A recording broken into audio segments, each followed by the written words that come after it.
નમસ્કાર, સ્વાગત છે દરેક મિત્રોનું ફરીથી અમારી channel life science with professor ની અંદર. એનિમલ કિંગડમ ઓલરેડી આપણે ચાલુ થઈ ગયા. એનિમલ કિંગડમ એટલે કે પ્રાણી સૃષ્ટિ, જનાવરોની સૃષ્ટિ પણ કહી શકાય. આજકાલ બહુ શબ્દો મગજમાંથી નીકળી રહ્યા છે. એનું રીઝન છે કે મનુષ્ય છે એ પોતાનો વ્યવહાર જો પ્રાણીઓ જેવો કરે તો મનુષ્ય માટે કયો શબ્દ વાપરવો જોઈએ. મારા માટે બહુ એક પર્ટિક્યુલર શબ્દ કહું કે જો મારા મતે જો કહી શકાય તો કે જાનવર.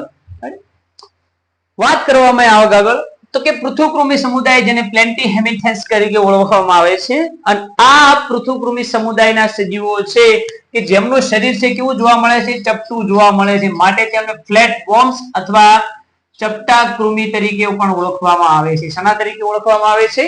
ચપટા કૃમિ તરીકે ઓળખવામાં આવે છે. તેઓ સંપૂર્ણ રીતે બીજાના શરીર ઉપર જીવન ગુજારે માટે તેઓ અંતઃપરોપજીવી છે, એટલે કે શરીરની અંદર રહે છે, અને એમની શરીરની અંદર કોકના શરીરમાં રહે છે, બીજાના શરીરમાં. તો ખોરાક મેળવવા માટે એમના શરીરનું આયોજન છે અંકુશ અને ચૂસકોનું બનેલું હોય. ચૂસક એટલે શું?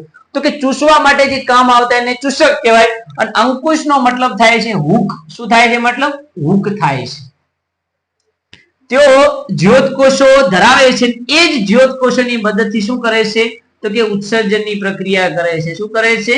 ઉત્સર્જનની પ્રક્રિયા કરે છે. આ વધારે ઇમ્પોર્ટન્ટ છે તમારા માટે. આ વસ્તુ પર ફોકસ કરજો કે જ્યોતકોષોની મદદથી શું કરે છે?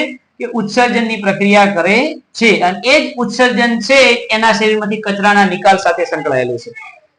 તેઓની અંદર કોઈ પણ પ્રકારનો લિંગ ભેદ જોવા મળતો નથી. એનો મતલબ કે તેની અંદર નર કે માદા કેવું હશે તેનો કોઈ સ્પષ્ટ વર્ણન જોવા મળતું નથી. ફલન એમની અંદર અંતઃ પ્રકારનું જોવા મળે છે, અને વિકાસ મોટા ભાગે કેવો હોય છે? પરોક્ષ હોય છે. એનો મતલબ કે અલગ અલગ અવસ્થાઓમાંથી બાળ સજીવ પસાર થાય ત્યારે તેના પિતૃ શરીર જેવું બંધારણ ધારણ કરે છે. એક્ઝામ્પલની વાત કરવામાં આવે, પ્લેનેરિયા, યકૃત કૃમિની વાત કરવામાં આવે, કેટલાક સજીવો છે, પટ્ટી કૃમિની વાત કરવામાં આવે, તો આ બધા શામાં આવે છે? પૃથુકૃમિ સમુદાયની અંદર આવે છે. એક્સ્ટ્રા ની અંદર જો એડ કરવામાં આવે તો કે પૃથુકૃમિ સમુદાયના સજીવો છે કેવી સમમિતિ ધરાવે? તો કે દ્વિપાર્શ્વ સમમિતિ. કેવી સમમિતિ ધરાવે છે? દ્વિપાર્શ્વ સમમિતિ ધરાવે છે. અદેહકોષ્ઠી સજીવો છે. યાદ રાખજો કેવા સજીવો છે? અદેહકોષ્ઠી સજીવો છે. અદેહકોષ્ઠી સજીવ. એના સિવાય વાત કરવામાં આવે તો એના શરીરનું આયોજન કેવું છે? કે ત્રિગર્ભસ્તરીય આયોજન છે. અને જો દૈહિક આયોજનની વાત કરવામાં આવે તો કે અંગસ્તરીય આયોજન ધરાવે છે. શું ધરાવે છે? અંગસ્તરીય આયોજન ધરાવે છે. એવો ને એવો જો પૃથુકૃમિનો જ ભય છે જેનું નામ છે સૂત્રકૃમિ સમુદાય. અને એ જ સૂત્રકૃમિ છે કે જેની અંદર સૌ પ્રથમ શું જોવા મળ્યું હતું? દ્વિગૃહી જોવા મળ્યું હતું. દ્વિગૃહી એનો મતલબ કે નર એન્ડ માદા છે, બંનેને તમે સરળતાથી ઓળખી શકો છો. એક લિંગી સજીવો જોવા મળે છે. શું જોવા મળે છે? એક લિંગી સજીવો જોવા મળે છે. તો એની અંદર વાત કરવામાં આવે કે એમનું શરીર છે એ બંને બાજુથી ગોળ દેખાતું હોવાના કારણે તેને રાઉન્ડ વોર્મ્સ અથવા ગોળ કૃમિ તરીકે પણ ઓળખવામાં આવે છે. તેઓ મુક્ત જીવી હોય છે. જલજ અને સ્થળજ એમ બંને જગ્યાએ એનિમલ અથવા પ્લાન્ટ ની અંદર શું છે? પરોપજીવી તરીકે પોતાનું જીવન ગુજારે છે. બીજી વાત કરવામાં આવે કે એમનો અન્નમાર્ગ છે એ સ્નાયુલ નળીનો બનેલો હોય છે. અન્નમાર્ગ કેવો બનેલો છે? સ્નાયુલ નળીનો. જો તમને પૃથુકૃમિની વાત કરવામાં આવે તો કે એમનો અન્નમાર્ગ છે, પૃથુકૃમિનો અન્નમાર્ગ છે કેવો છે બેટા? અપૂર્ણ છે. એનો મતલબ કે પાચન કેવું જોવા મળે છે? અપૂર્ણ જોવા મળે છે. જો અહીં લખેલું છે કે પાચન તંત્ર અપૂર્ણ જોવા મળે, એનો મતલબ કે મળદ્વાર જોવા મળતો નથી. મળદ્વાર જોવા મળતો નથી. જ્યારે આમની અંદર અન્નમાર્ગ જોવા મળે એનો મતલબ કે મળદ્વાર વત્તા મુખ એમ બંને ભાગો જોવા મળતા હશે. એ સિવાય વાત કરવામાં આવે કે શરીરની અંદર કચરાના નિકાલ સાથે કોણ સંકળાયેલું છે? તો ઉત્સર્ગ નલિકા સંકળાયેલી છે. જે ઉત્સર્ગ છિદ્રો વાટે કોની મદદથી? ઉત્સર્ગ છિદ્રો માટે આભાસી શરીર ગુહા, કારણ કે એના શરીરની અંદર કુટ ગુહા જોવા મળે છે. આપણે જોયું હતું કે એવો કુટ દેહકોષ્ઠી સજીવો છે. કેવા સજીવો છે? કુટ દેહકોષ્ઠી સજીવો છે. એટલે કે આભાસી શરીર ગુહામાંથી કચરાનો નિકાલ ઉત્સર્ગ નલિકા મારફતે થાય છે.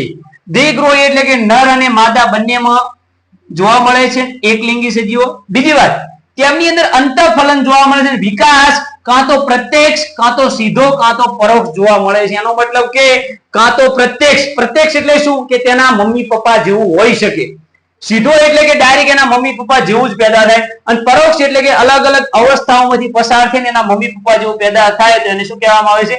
પરોક્ષ વિકાસ કહે છે. એક્ઝામ્પલ ની વાત કરવામાં આવે કરમિયું, વુકેરિયા અને એસાઇલોસ્ટોમા જેવા એક્ઝામ્પલો છે. એ સિવાય જો સૂત્રકૃમિની અંદર એક્સ્ટ્રા ની વાત કરવામાં આવે તો આમની અંદર પણ દ્વિપાર્શ્વ સમમિતિ જોવા મળે છે.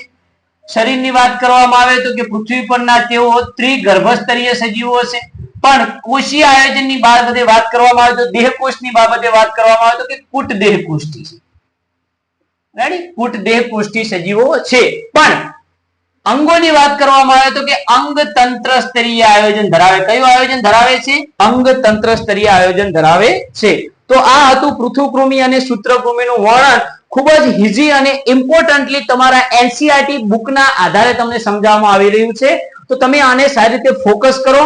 અને રિલેટેડ જ્યારે એમસીક્યુ આવશે તો કઈ રીતના વિધાન પૂછાય, કઈ રીતના શોર્ટ ક્વેશ્ચનો પૂછાઈ શકે છે, કઈ રીતની ખાલી જગ્યા, કઈ રીતના જોડકા, તો સંપૂર્ણ ડિટેલ આપણે ધીરે ધીરે આપણી ચેનલ ઉપર લેવાના છીએ. તો જેમ બને એમ તમારા ફ્રેન્ડ સર્કલની અંદર અમારી ચેનલને તમે શેર કરો, વધુમાં વધુ સબસ્ક્રાઇબ કરાવો અને અમને વધુમાં વધુ સપોર્ટ કરો એવી અમે આશા રાખીએ છીએ. તો આટલું કહી અને હું આપણા લેક્ચરને પૂર્ણ કરું છું. જય હિન્દ, જય ભારત.